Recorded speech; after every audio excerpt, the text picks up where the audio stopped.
Hello there and welcome to another video. If you have any questions, leave them in the comments. If you want more videos like this one, hit subscribe. Now, FANG stocks have been on a tear lately and they've pretty much been four of the best performing companies in the US. Now, FANG is short for Facebook, Amazon, Netflix and Google, the four kings of the stock market, and they've pretty much been dominating the whole stock market together with Apple. I thought I would talk about what I think about FANG going into 2018. Now, these are all great companies, so keep that in mind, and I'm invested in Amazon.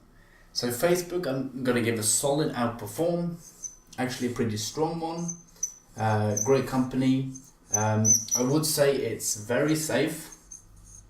Facebook's advantage is a very strong balance sheet. You know, they have low expenses, high margins. They have a lot of money left over, which they can use for acquisitions. They have very little competition, and the little competition they have, they can actually buy with the extra money. Facebook is the king of social media, and I think it's a well-diversified company, and they're just going to keep on making acquisitions and doing great moves. For Amazon, I'm going to give a very strong outperform. Probably my favorite stock right now. I would say, however, it's very risky. It's not hit and miss, but the expectations are so high and it's growing so fast, so it's a very sort of high-flying stock. Now, the great thing about Amazon is obviously they have, you know, the best CEO in the world right now. It's a very well-diversified company. It's the largest growth company in the world. So no company at Amazon's size is growing as fast as they are. They're growing at 40% every year. They can just keep on making acquisitions. They have very strong innovation, and it's really, you know, a company that is going to just blow it out of the water over the next coming years. For Netflix, I will give a slight outperform. Not too hot on Netflix right now. I would say it's very risky, and the reason for this is Netflix is going to face more competition than the three other companies from all the traditional media companies and TV stations coming into streaming and video on demand. Everyone is jumping on streaming, everyone's producing their own shows. Even in this category, we have Amazon and Apple making their own shows.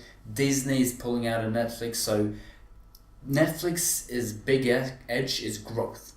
That's it, and intellectual property. The only proprietary thing Netflix has is original content. So Netflix needs to take the growth and the money and run for their lives. The only thing they can do is make as many great hit shows as possible, such as Stranger Things and House of Cards, and just run, because that is the only thing they can do to fight off the competition. For Google, I'll give an outperform. I like Google, so I think FANG as a whole will outperform. I would say this one is very safe. It's a very well-diversified company, very good, healthy balance sheet. They have a lot of cash left over, so they can again make acquisitions, and they have great innovation. Google has, you know, competition on all sides, but they're buying up small companies here and there, you know, technological research companies, so they can spend a little bit of money, buy a small business, but the small business might have a very important piece of technology that can send Google to the next level. So it's almost cheating. High margins, a lot of cash, such strong innovation, very well diversified, and they're just buying up companies like they're on a fire sale. So I think FANG overall is going to outperform in 2018. I'm most interested in looking at Facebook right now. I think it's a great company. I hope you pick up at least one of them, and I hope this helps. As always, until next video.